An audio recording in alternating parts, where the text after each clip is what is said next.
Welcome, it's your friendly neighborhood text-to-speech Badger here, and I'm back for, that's right, the Path of Exile 3.13 Echoes of the Atlas Patch Notes Manifesto.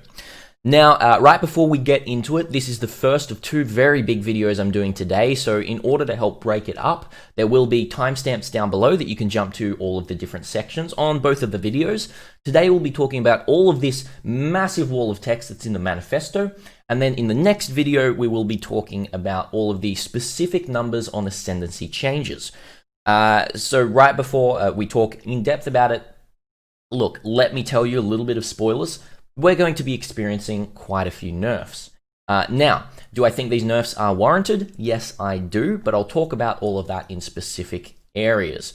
But just quickly, if you like this kind of content, if you have enjoyed the videos that have been coming out lately on this channel, it absolutely means the most to me if you hit that subscribe button down below. And if you want to be notified, that little bell as well, click that one, click to all notifications. You'll get every notification that comes through when these new videos come out. And then in the coming days, when patch notes come out, we'll be releasing a bunch of build videos as well to really help you decide what you're going to be playing in 3.13. So let's jump into it. Once again, this video is going to be quite large. Jump to the sections that you want to hear down below, or you can just put this on in the background while you're vacuuming or while you're, I don't know, juggling 3 apples or something like that, whatever you want to do. Let's jump into it. As with every new league and expansion release, GGG are making a variety of balance changes to broaden the number of builds that are competitive in the endgame while lowering the power of specific mechanics that outclass the rest. So right in the first sentence there, we can very much see that this balance manifesto is all about shaking up the meta, and most of them are about shaking up the meta. So they've outlined the most important changes below and discussed the reasoning and methodology. We're going to go through all of that and really solidify exactly what this means for you all and where you should put your brain power into thinking about new builds. So the first part that we're going to be talking about here is Ascendancies. As I said, there will be a whole nother video about all of the specific numbers about Ascendancies, but this is more about their reasoning and their methodology as stated above of what they're actually trying to do with Ascendancies. So in addition to reworking the Elementalist, Inquisitor, and Deadeye, and if you haven't seen those ones, I have made videos on those 3. You can definitely go check them out. They've made several changes to every Ascendancy class, which is really, really interesting. A really big change up. Rather than going over every single change, here are the general philosophies behind the changes. So there are 4 different points that we're going to go over here. First of all, GGG want to improve interesting stats on Ascendancies while removing less interesting or less essential secondary stats. This brings these Ascendancies closer to the style and design intent for Path of Exile 2's Ascendancies, where notable passives have fewer stats but are individually more impactful and interesting. What we can gain from this, basically to put it in layman's terms, over the course of probably the next few patches and everything like that, we're going to be receiving more notables that are like the +2 to level of all minion skill gems from Necromancer, or you know, the Battle Mage node that we're getting teased on Inquisitor, and having less notables that have like 6 lines of text. Say, for example, the Poison node in Assassin, that's getting culled a little bit. Just removing the bulk of text, but still giving the core identity of each Ascendancy something really, really interesting. What that's meaning for this patch is nerfs right now. There's a few lines being taken out. The second point is they want to rebalance the power of notables within Ascendancies. They want the choice between notables to be more flexible, with the power moved away from generic bonuses. For example, Master of Metal has had 1 additional Impale hit and its chance to Impale removed. So that's a really good example there of rebalancing all of those powers, kind of to make you have a look at each of the Ascendancy notables, hopefully in the equal light that they do deserve, or well, some deserve. There will still be some pretty let's say, correct ways to choose Ascendancies for, you know, the meta. You know, you can choose whatever you want. There's no specific correct way, but for the actual meta, for racing, all this kind of stuff, there's still going to be the best way to do it, but they're trying to just shake up that meta. So the next point is rebalancing the power between Ascendancies to encourage players to re-examine optimal strategies. For example, the Trickster's Escape Artist node provided too large a concentration of effective and defensive power for hybrid evasion and energy shield. So that's a really, really good point there. It did provide too large a concentration. So if you're going hybrid energy shield and evasion, right now you always take Trickster. What they're trying to do is lower the power on that, so maybe you can think about choosing something else for that. However, I'm pretty sure Trickster is still always going to be the best for that. That's pretty much all that we can really talk about there. And then lastly, reallocating the stats between Ascendancy passives and changing the layout or bonuses of the Ascendancy where it would make the Ascendancy more attractive to a wider range of character builds. I did talk a little bit about this above, but basically, say for example, all of the Elementalist changes that we've seen, all of those notables are now feeling a little bit more powerful in the hands of lots of different builds rather than just taking those nodes for going golems or everything like that. I think that's the main reason that we've seen these kind of changes. And even for the Deadeye, you've seen so many different notables that are really, really nice on the Deadeye, and lots of different builds are going to be taking lots of different notables, which is really, really cool. So overall, with Ascendancies, we can really see the change that they're trying to make. We'll talk further down as we have a little bit more chat about all of that kind of stuff, but it's going to be really interesting to see the change up in the meta and the change up in how people think about tackling Ascendancy points for builds. Hopefully, well, this is GGG's hope, is that we'll see a much larger variation on things like PoE.Ninja in terms of the types of builds that people are playing. But my suspicion is we're not going to see that variation, and there's a specific Ascendancy we'll probably see the most of. Let's continue on. Next is a very big thing that a lot of you are really, really worried about, and some of you are really, really happy about, and that's what I've just highlighted right here on the stream: Aura Stackers. Now, you've either played an Aura Stacker, you've either heard of an Aura Stacker, or hated Aura Stackers, but one thing's for certain: Aura Stackers are really, really deeply ingrained within the Path of Exile top-end meta right now, to the point where even hardcore solo self-found players are grinding out these characters to be able to play them.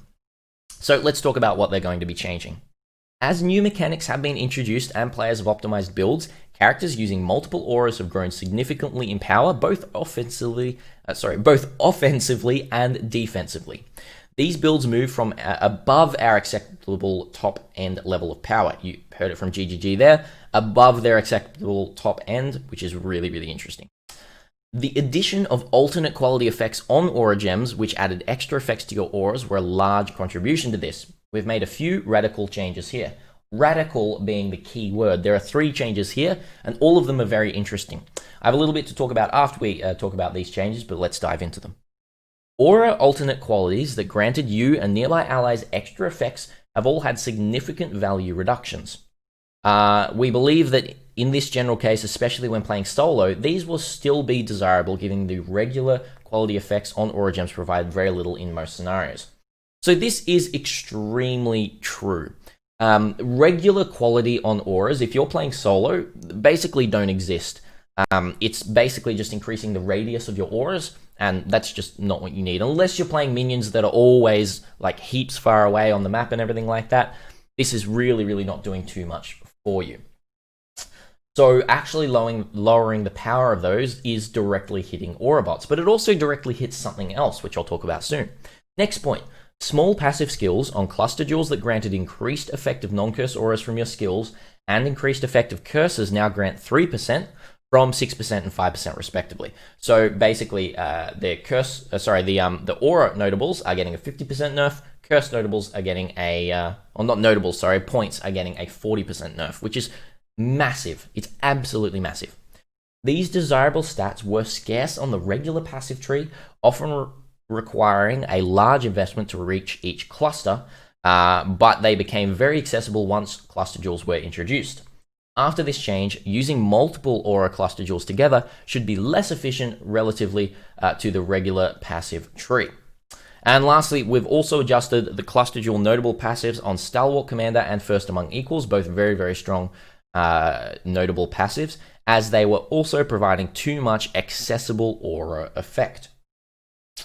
So, what exactly does this mean? Well, it does exactly what GGG wants it to do, nerfs aura stackers, and quite a lot. It's basically a triple nerf here.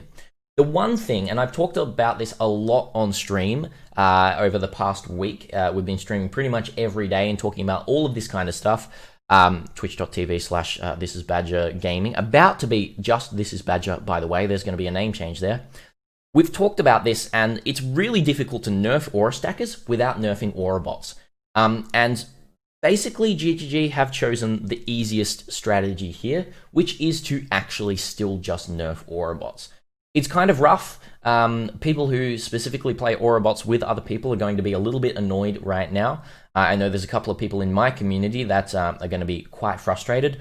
But honestly, it's a quick band-aid fix to aura stackers, and I think honestly myself it's what needs to happen now, and then we can start revisiting how we can differentiate aura stackers from aura bots and whether aura stackers even have a place in the game.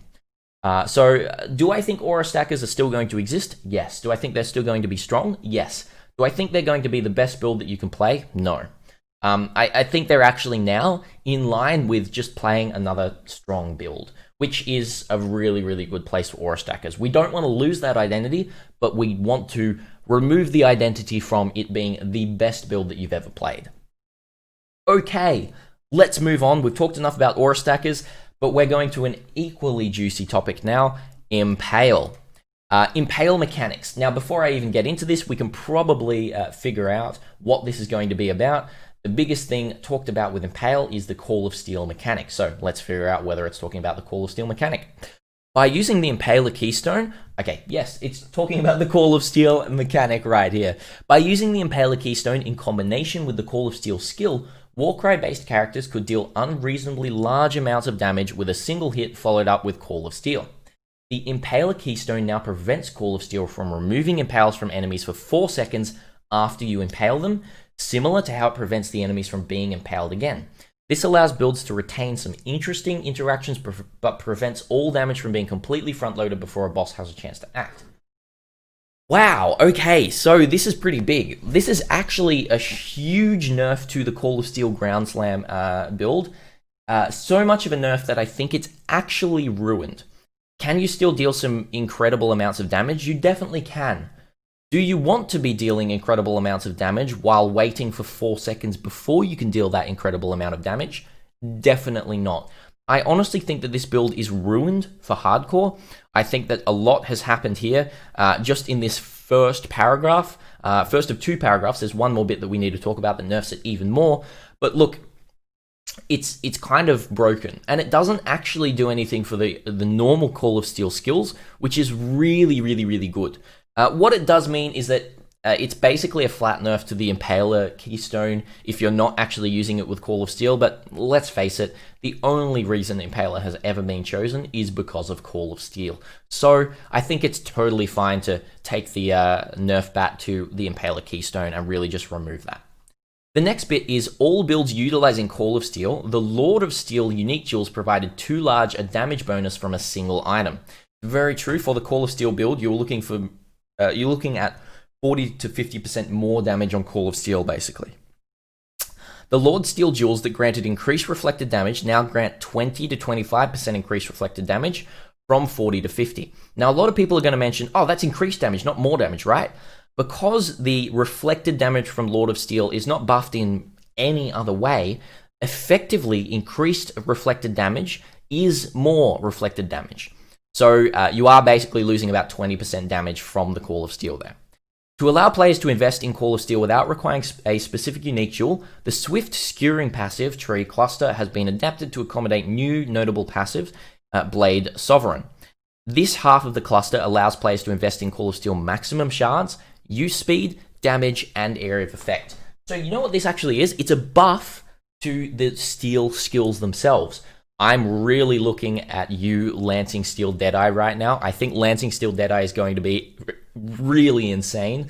I'm very interested to theorycraft something pretty cool there. But that's basically it with the Impale mechanics. You can basically dig a grave for Call of Steel, Ground Slam, Impale. And you can start saying hi to your new friends, Shattering Steel, Lancing Steel, and Splitting Steel. I think these are going to be pretty cool. But that's everything for Impale. Let's move on to, oh my goodness, another juicy topic. This Balanced Manifesto has a lot. Let's talk about minions. Raised Spectres and Golem minion builds usually outclass other minion alternatives and are one of the most optimal mid-investment builds, so we've made some significant reductions to their power. Nerfs again. GGG, you love that nerf bat, don't you? First of all, we'll talk about Raised Spectres. Raised Spectres will now be monster level 72 at gem level 20 from 76. That's a massive nerf.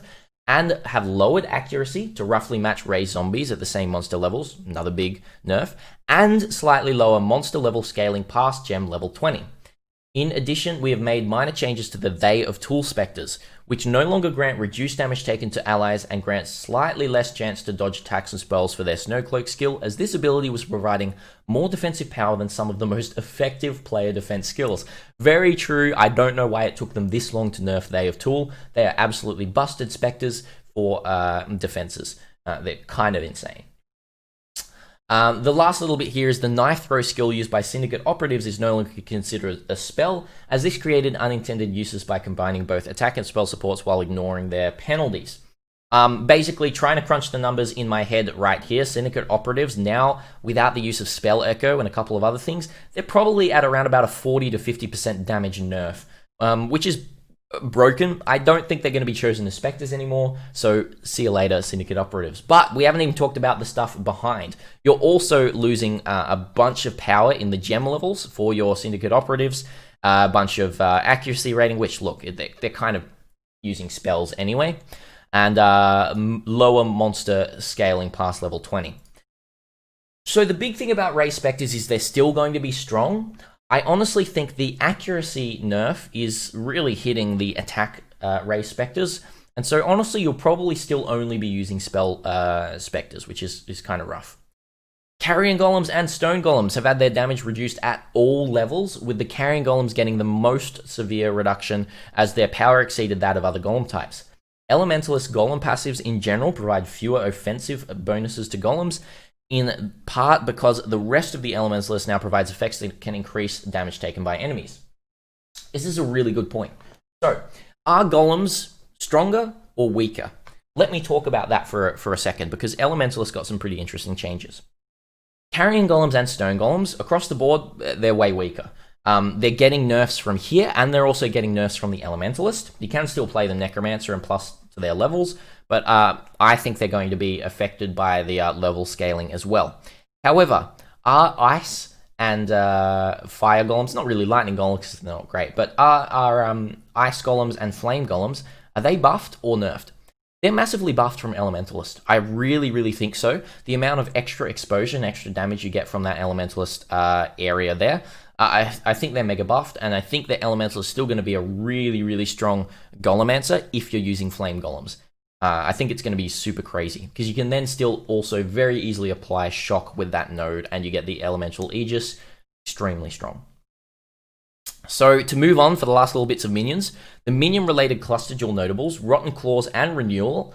So Rotten Claws is about Impale, 20% chance to Impale, and Renewal is about giving more damage if they're on full life. Have had value reductions as they provided effective damage multipliers at high values. What I'm expecting is Rotten Claws is going from 20% to 15%. So instead of needing 2 of the large clusters to get 100% Impale chance on minions, you now need 3.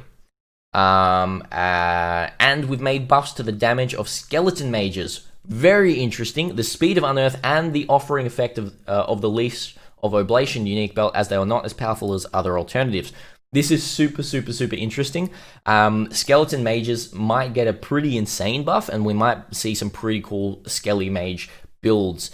Could even be worth taking as a league starter, I would say, Skeleton Mages, depending on the kinds of buffs that we do see through Skeleton Mages, if we even see numbers, because it's something that's actually kind of hard to show in the patch notes, but we probably will see them. What does this mean for minions? Minions didn't get hit at all in terms of skeletons, in terms of summon raging spirits, zombies, and even one big one that's gone completely unnoticed that is still extremely strong, Summon Phantasm with the Soul Rest unique. That is still going to be extremely strong. It's not going to be extremely League Start viable because it is a unique that you need to find from Delve, and there's not going to be a lot of them on day 1 and day 2, but you can easily go Summon Raging Spirits into Summon Phantasm Soul Rest once you get that unique. You're still going to wipe the game. It's still going to be super strong for most of the content within Echoes of the Atlas and Ritual League, respectively. So that's minion builds. They're super strong still. There's nothing that's going to wipe minion builds off the face of the planet, but we're going to be seeing a lot more variation and not as many specters. So that's super, super interesting there. Okay, let's move on. That's all the big stats at the top here. Now we're going to talk about some skills. Improving underused skills. While lowering the power of specific abilities, we've also improved the power of others that haven't seen the limelight recently to bring them up to a more competitive level. We have buffed more than 40 unrepresented skills. Note that if a particularly unloved skill has not been touched, this doesn't mean we've forgotten about it. Rather that we believe the numerical tweaks alone won't be sufficient to provide the experience the skill could offer, and we're attending mechanical changes to the skill sometime in the future.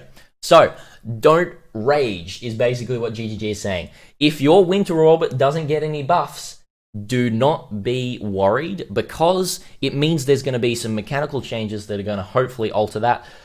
Look, hopefully not in the way that Sunder got changed. We'll have a look, but we've got a couple of teasers here, which is really, really interesting.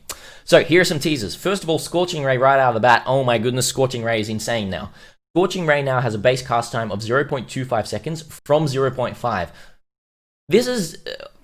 I don't know really how to talk about this. Scorching Ray Elementalist is now looking like a freaking insane build. So yeah.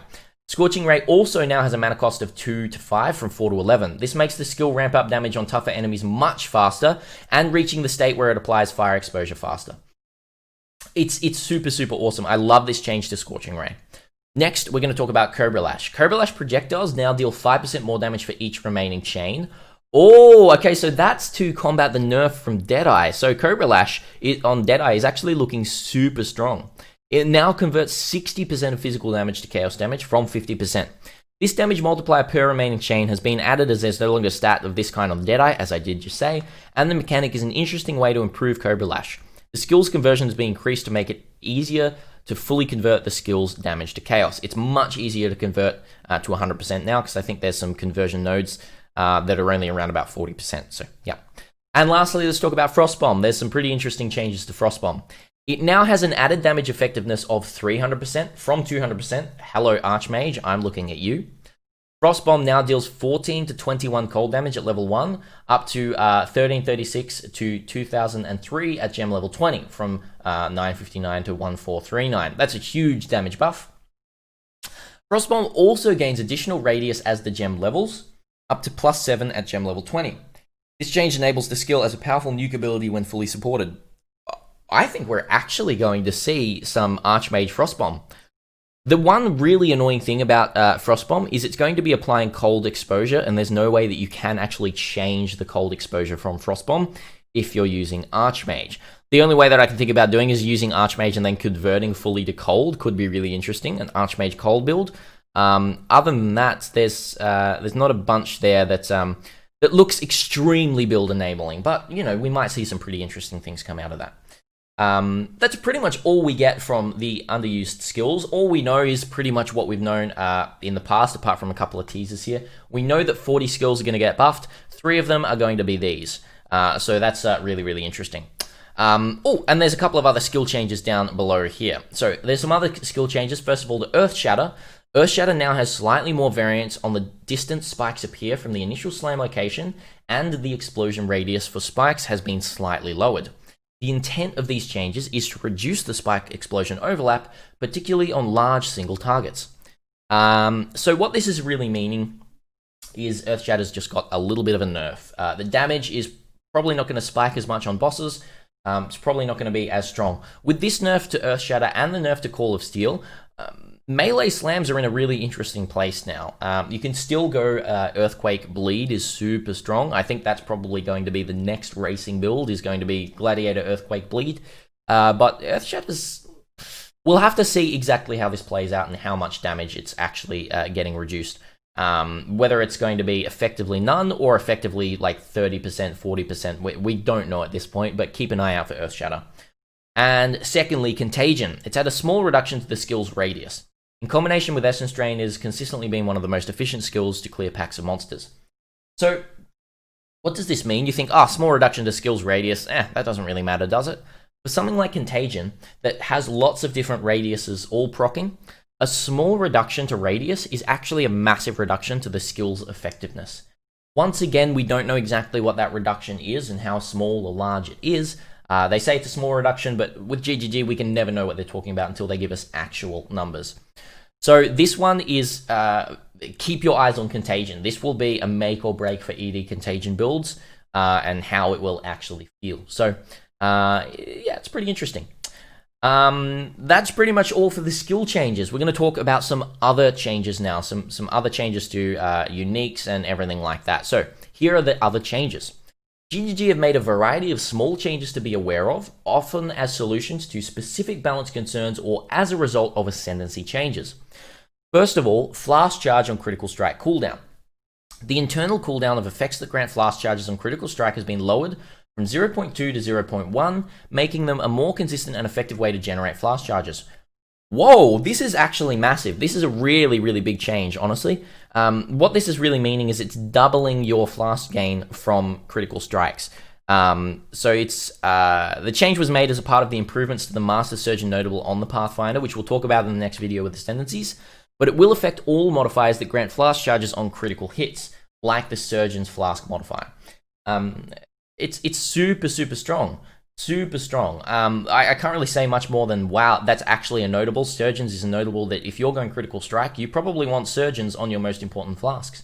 Very, very cool. And then we'll talk about a couple of unique items that have been changed. So Replica Nebulous provided too much potential damage for a single item, particularly for builds that didn't care much about survivability. ZHB Delvers, we are looking at you.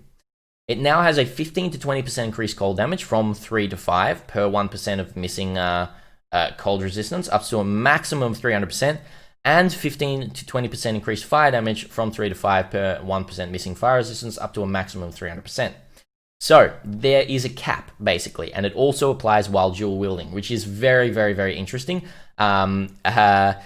This is basically going to mean that Replica Nebulous is now going to be used in some niche builds that have like maybe 0% resistances or something like that. But for ZHB Delvers, it's probably not going to be used at all. It doesn't have enough scaling in well, 300% is still a lot, but it doesn't have the crazy amount of scaling.